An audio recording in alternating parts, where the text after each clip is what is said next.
Bonsoir à tous, bienvenue à Perspective. Comme chaque mercredi, le pape poursuit le cycle de ses catéchèses sur le credo. Et lors de l'audience générale aujourd'hui, il a évoqué la communion des saints, une expression qui concerne les choses saintes, mais aussi la relation entre les chrétiens. Et c'est sur cet aspect que le pape s'est arrêté ce matin. On écoute un résumé. Chers frères et sœurs, la communion des saints nous rappelle que nous ne sommes pas seuls, mais qu'il y a une communion de vie entre tous ceux qui appartiennent au Christ. L'Église est communion d'amour avec le Christ et le Père dans l'Esprit Saint.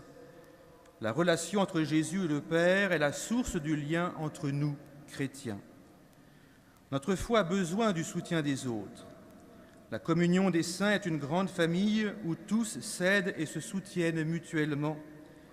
Grâce à la résurrection du Christ, elle trouve sa plénitude dans la vie éternelle.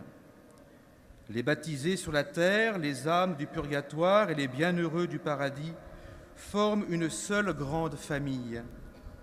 Cette communion se réalise dans la prière d'intercession et est à la base de la célébration liturgique de tous les saints et de la commémoration de tous les fidèles défunts que nous vivrons ces jours-ci. Et à l'issue de cette audience, le pape a invité les chrétiens à prier pour leurs frères irakiens, pour que la chère nation irakienne, a-t-il dit, trouve la voie de la réconciliation, de la paix et de la stabilité. Au Canada, on apprend que la communauté juive de Montréal fait un don de 100 000 $ à Lac-Mégantic, une enveloppe qui devrait permettre la reconstruction du centre-ville après la catastrophe ferroviaire survenue en juillet dernier. Je vous le rappelle, l'explosion d'un train avait fait 47 morts et de nombreux dégâts matériels. Mais aujourd'hui, quasiment 4 mois après la tragédie, que reste-t-il? Quelle a été la vie pastorale dans les jours qui ont suivi? Écoutez ces témoignages, ils ont été recueillis par nos confrères de l'ECDQ. Dès les premiers instants, j'ai été éveillé par le bruit, comme les autres résidents du secteur, le bruit du train qui entrait trop rapidement. Ensuite, le bruit des explosions, les gens qui criaient, qui s'enfuyaient, que j'ai pu voir. Quand j'ai été réveillé par le bruit, je me suis rendu à la fenêtre pour voir ce qui se passait. Et puis la première explosion a eu lieu, là. Alors, une grande lumière, c'est difficile à décrire, hein, c'était tellement intense. Une chaleur aussi. Puis les cris des gens qui s'enfuyaient, je comprenais que c'était déjà très grave. Le seul réflexe que j'ai eu, c'était d'imposer les mains. On fait ça, nous autres, les prêtres, à longueur de jour, imposer les mains pour bénir, pour les sacrements. Alors j'ai imposé les mains en silence, puis ensuite j'ai réveillé le vicaire. On s'est enfui comme tout le monde.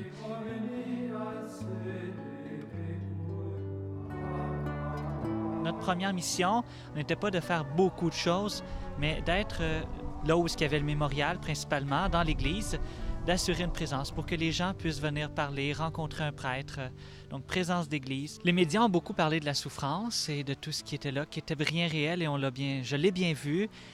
Ce qui m'a touché, parce que ça faisait 1 mois et demi à peine que j'étais prêtre, quelques semaines, en arrivant là-bas, c'était de voir comment Jésus est aussi consolation. Hein? Venez à moi, vous tous qui peinez et ployez sous le poids du fardeau, et je vous donnerai le repos. Et de voir comment est-ce que moi, j'étais pauvre, je me sentais tout tremblant devant cette situation et devant des cœurs meurtris par la souffrance.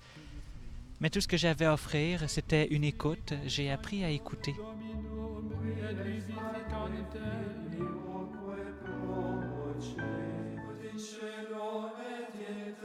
L'Église est devenue un symbole de résistance. Elle s'est tenue debout devant le sinistre. Elle a résisté aux flammes. Elle est encore là.